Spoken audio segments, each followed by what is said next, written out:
Okay, let's see the summary so far. We have seen some inbuilt methods in numpy package which helps in creating the numpy array.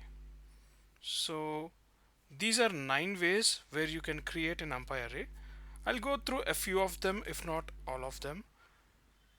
So np dot array takes in a list.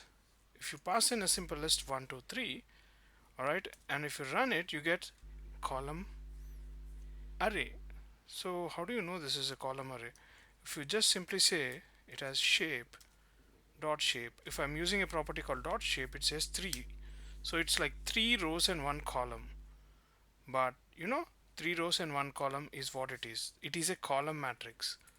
So but the way it shows like it has 1 row and 3 columns. Well, no, it is not. So this is a column array, column numpy array. Okay. Now what if I want to check the dimension of this? Np dot array 1 2 3. I'm going to use ndim and check the dimension of it. It is 1, right? Now what about if I use another set of square brackets and see what is the dimension would be? It would be of 2 dimension. And how would it look like? It would look like this, all right, with double square brackets. So I just wanted to show the difference between a single dimension column array and a two-dimensional column array. All right, so all these other things are little straightforward. We have seen np.arange with start, stop and step, similar to the range function in Python. And then we have seen if you want a equally spaced values, we used np.linspace with start and stop, and equally spaced values from start to stop. All right, so let's see a few of them. Let's see linspace. np.linspace. I want values from 1 to 100, spaced 10 between, equally spaced at 10. So it starts with 1, 12, 12 plus 10, there are 10 spaces. All right, so it is 23 and so on. So if I want 1 to 10 and 10 spaces, it would be like this. To make sense of it, this is how it looks like. Anyways, so and then we have what is called as np dot zeros, and if we say like np dot 07, what does it create? It creates a simple array with all zeros. If I give something like this, it creates, okay, you need to have a tuple here, sorry, and then it creates a 7 by 6 numpy array with all zeros. And if you replace zeros with ones, it does the same thing with ones. Now there is something called as np.full.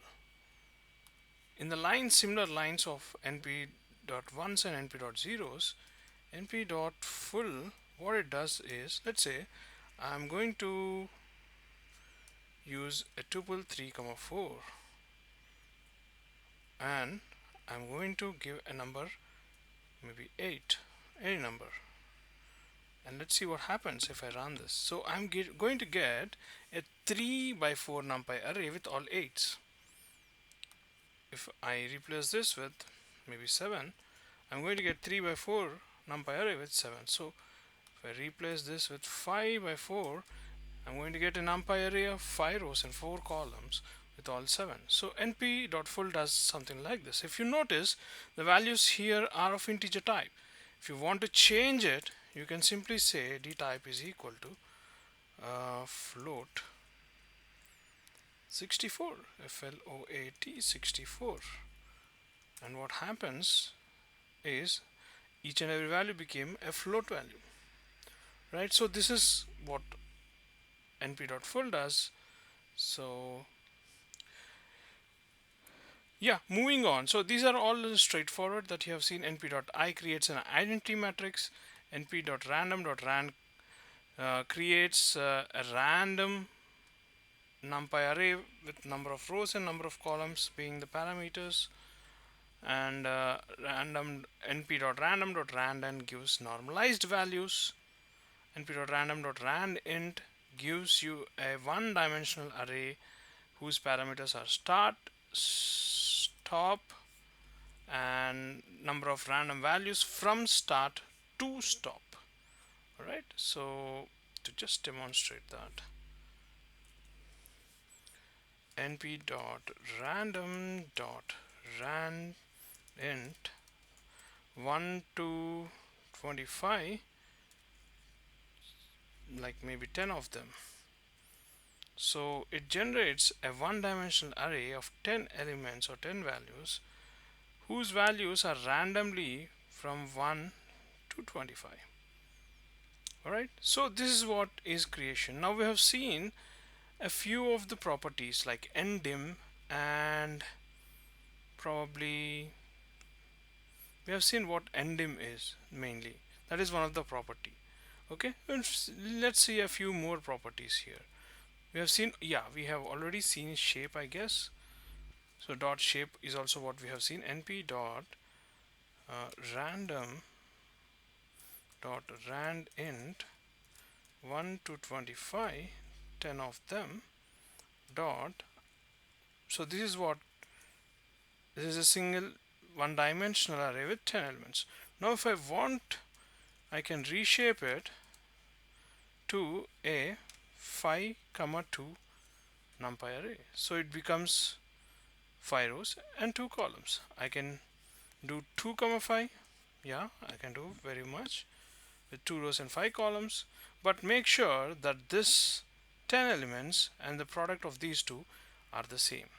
All right, so this is what it is shape. This is what is reshape, and how you use reshape. One more thing, let's say x is my numpy array, np dot array, and if I pass 1 2 3 4 5 6, okay, and let me print this x. Let's see how it goes. All right, okay, there is an error. What is that error? Numpy has no attribute arr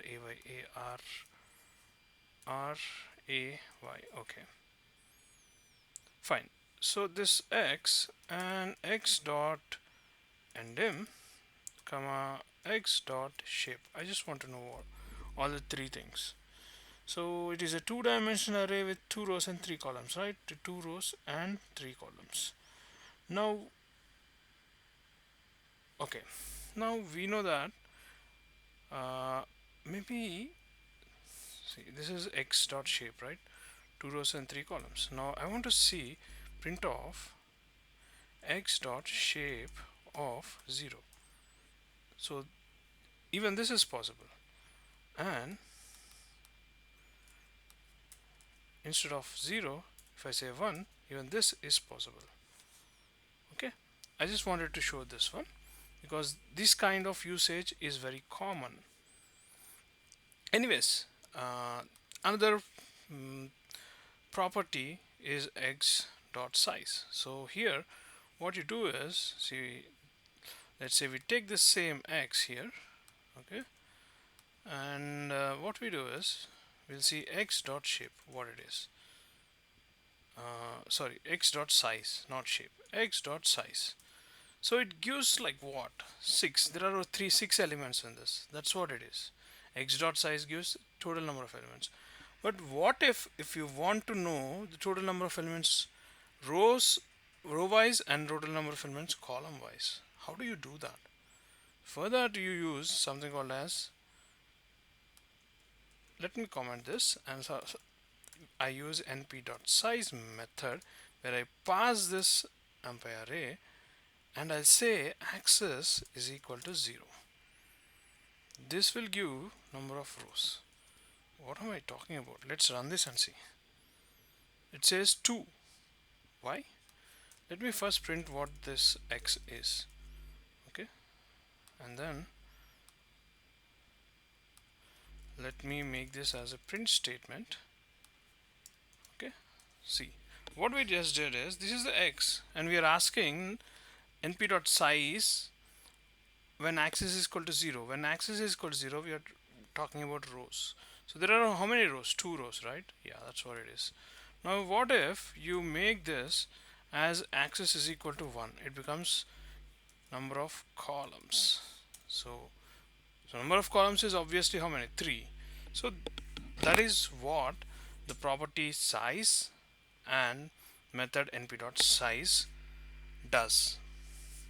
Anyways, now moving on, we have seen some of the methods, and if you see these methods, sqrt, max, min, argmax, argmin, log, sign, round, all these methods take input or the parameter as a numpy array. Any numpy array can be passed in as parameter to all these methods, and copy is simply just making a copy of the numpy array so that any changes will not get affected to the original numpy array. And apart from that, let's see a few more methods such as sum.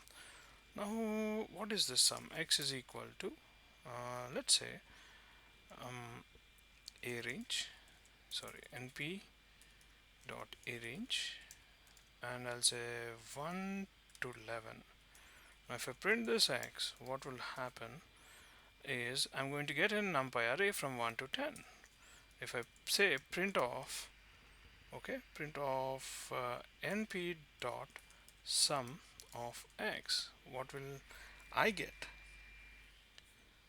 Okay, print of np dot sum of x, I'll get the sum of all the elements of that, which is 55. I can even say this, print of x dot sum. Alright, I can even say x dot sum, and it, okay okay, it says like built-in method sum of numpy dot nd array at this place. Yeah, sure. So eventually it does the same thing, but np.sum gives sum of all the elements of this numpy array. Now there is something called as mean, np.mean, and if I say np.mean of x, what does it give? It gives mean, which is obviously sum by total, which is 5.5. And now I can also say, let's say y is a numpy array. Okay, np dot random dot rand int 1 to 10, and sorry, 1 to 10 of maybe 6 values, dot reshape it to 3 comma 2, and print this y. What do you get? You get a 3 by 2 numpy array, right? Now I want to know the sum of only the rows. Let's say I want to know the sum of rows. Now for that, how do I do that? So np dot sum,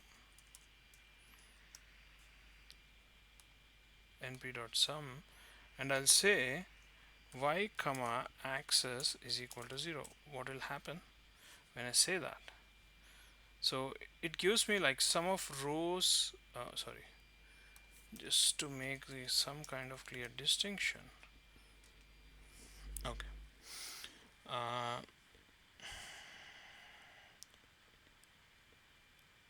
okay, so np.sum of y, which is this one, and axis is equal to 0.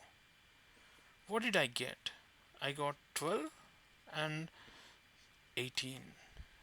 What about axis is equal to 1?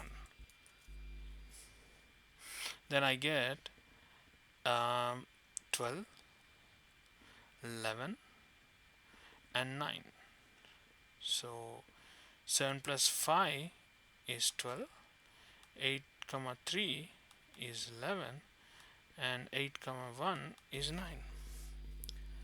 So this is how it works when it comes to um, the parameters axis is equal to 0 and axis is equal to 1. Similarly, you can use the same thing with mean. If you say mean, and it also does the same thing. It gives you, let me just print a print statement to make a clear distinction. It finds out the mean and gives you the answer. So these are a few more of them, the sum mean method, and there's something called as column stack. So what is this column stack? Now let's see this column stack. So let's say you have a x, some x, np dot arrange 1 comma 11, okay, and y is equal to np dot arrange 11 comma 21. All right, so now I'll say z is equal to np dot column underscore stack of x comma y. All right, and I'll see what does z look like, and I would also like to see what does x look like and what does y look like. Okay, this is what the code is. So let's run this one. Okay, there is a error which says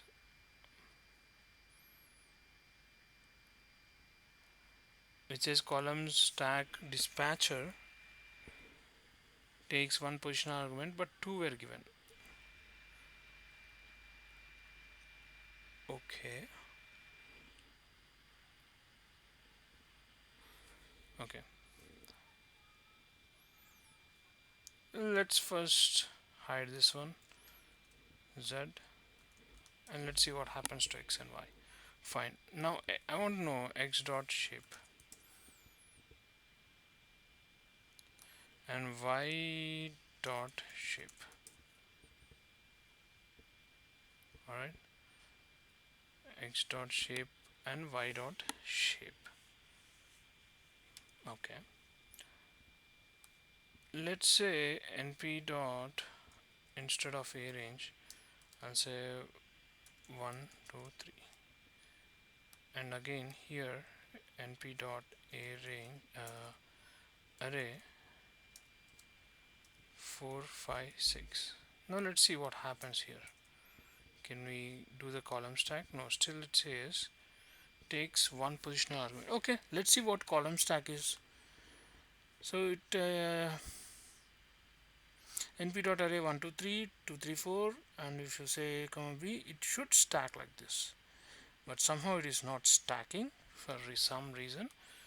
Let's try the same thing here. Instead of that, okay, let's try the same thing, and it is stacking. Where did we go wrong? I don't know, maybe we have to check. Okay, maybe we did not give the column here, tuple here. Let's see. Yeah, column underscore stack, you have to give the tuple. Then if we print this, okay,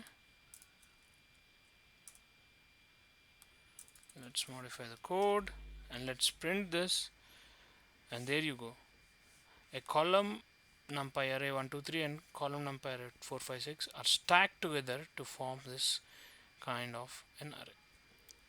Now it is very common to see something like this. For example, let's say p is equal to np dot column underscore stack and np dot ones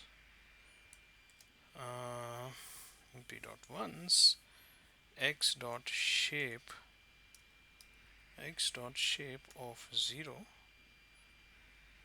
comma x dot shape of 0 comma x. Yeah, why not? So, and I'll say print p.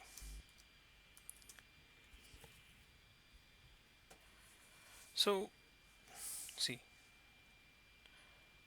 let me comment out all these things and let me just print the p, run the cell and print the p. What did I do here? What I did is the first one, the first, okay, this is called as dummy feature matrix. This is very commonly used this way. Anyways, so these are some of the numpy inbuilt methods and properties that we have looked at, and this is a quick summary as you can see. And if you want to see in-depth working examples and code along and learn, you can go back to the previous videos on all these topics.